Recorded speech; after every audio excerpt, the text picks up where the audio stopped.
ফ্যাসিস্টের রাষ্ট্রপতি সহ ফ্যাসিবাদের যেই দুর্নীতি, যেই গণহত্যা হয়েছিল, সকল কিছুর বিচার এই বাংলার মাটিতে নিশ্চিত করতে হবে। ওসমান হাদির হত্যার খুনিদেরকে এই বাংলার মাটিতে বিচার নিশ্চিত করে। প্রিয় নেত্রকোনাবাসী, আমরা জানি যে জুলাই অভ্যুত্থানে এই নেত্রকোনায় আমাদের অনেক শহীদ রয়েছে, অনেক আহত যোদ্ধা রয়েছে।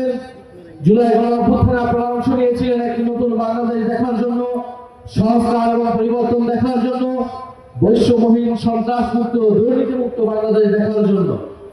আমরা এই যে সরকার গঠিত হয়েছে, বিএনপি তারেক রহমানের নেতৃত্বে বিএনপি সরকার, এই সরকার নির্বাচনের আগে বলেছিল জুলাই সনদের পক্ষে তারা আছে, হ্যাঁ পক্ষে আছে। তারা বলেছিল তারা 31 দফা করেছিল রাষ্ট্র মেরামতের রূপরেখা, যে 31 দফার ভিত্তিতে তারা দেশ পরিবর্তন করবে। তারা সংস্কারের কথা বলেছিল, তারা পরিবর্তনের কথা বলেছিল, তারা বলেছিল, তাদের স্লোগান ছিল সবার আগে বাংলাদেশ। কিন্তু আমরা দেখলাম নির্বাচনের পরে তারা সবকিছু ভুলে গিয়েছে।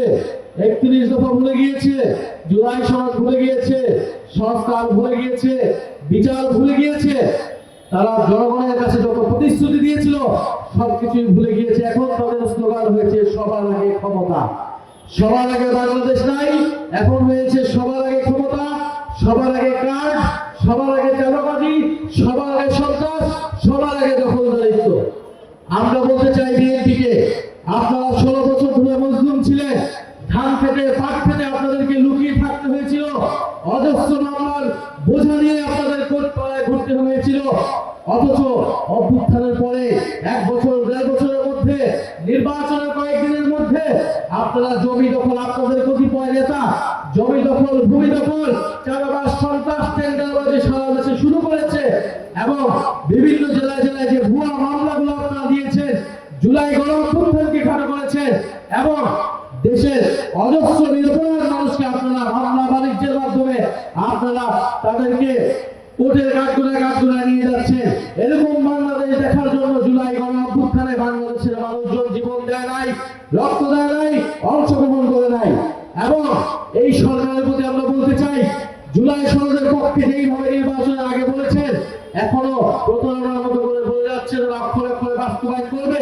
কিন্তু আমরা দেখি তাদের স্বরাষ্ট্রমন্ত্রী গণভোটের বিরুদ্ধে কথা বলে, গণভোটের আদেশের বিরুদ্ধে কথা বলে।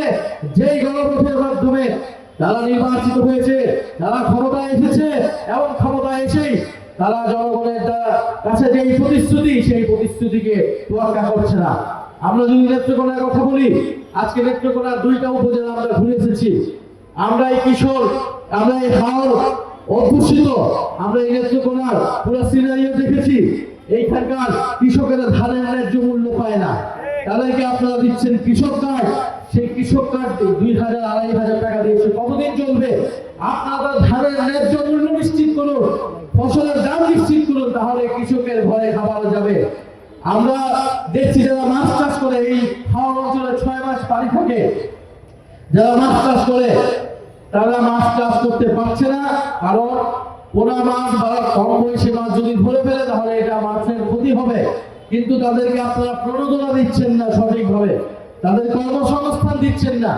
30 কেজি ধান দিয়েছে, সেখানকার জেলেরা বলতেছে জেলে কার্ডের মাধ্যমে এই 30 কেজি ধান আমাকে দিয়েছে, কিন্তু এই 30 কেজি ধান দিয়ে তো আমি 4 মাস চলতে পারবো না, তাহলে এই জেলে কার্ড দিয়ে আমি কি করব? এবং এই জেলে কার্ডও ঠিক মতো তার কাছে, জেলেদের কাছে পৌঁছায় না, দলীয় লোকরা নিজেদের মতো সেটা বিতরণ করে। তো এই হচ্ছে নেত্রকোনার অবস্থা। এবং এই নেত্রকোনা আমরা একটা মেডিকেল কলেজ আছে জানি, সেই মেডিকেল কলেজের এখনো কোনো স্থায়ী ব্যবস্থা হয়নি। 350 শয্যা বিশিষ্ট এই মেডিকেল কলেজ হওয়ার কথা, এখানে একটা বিশ্ববিদ্যালয় চালু হওয়ার কথা, সঠিকভাবে পরিচালনা হওয়ার কথা, কিন্তু কোনো কিছুই এই নেত্রকোনার মানুষজন পাচ্ছে না।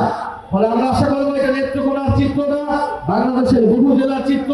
বিগত 16 বছর উন্নয়নের গল্প শুনেছি, উন্নয়নের নামে লুটপাট হয়েছে।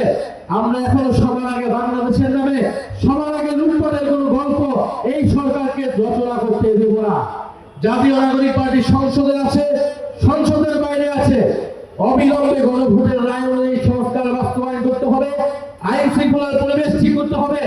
সরকার কমিটমেন্ট দিয়েছিল 18 মাসে 1 কোটি কর্মসংস্থান দিতে হবে, সেই কর্মসংস্থান আমরা অক্ষরে অক্ষরে সরকারের কাছ থেকে আদায় করে নিব।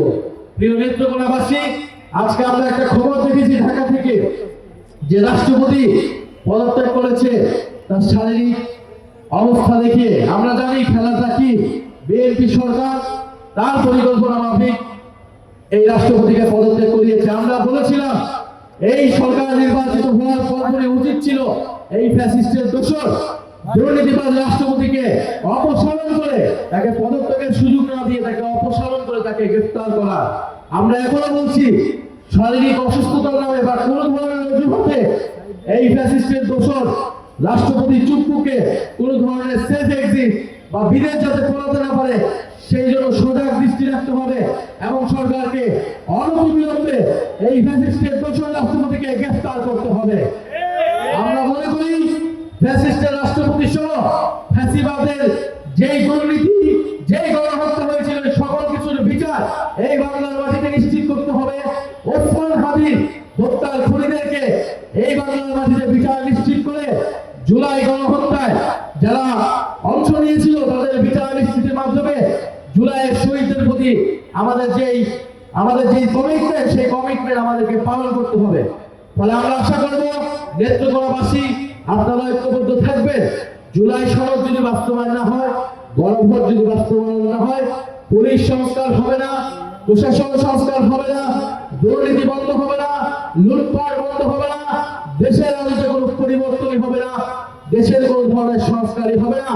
আমরা একটি দলকে হটিয়ে অন্য কোনো দলকে বসানোর জন্য জুলাই অভ্যুত্থান করিনি।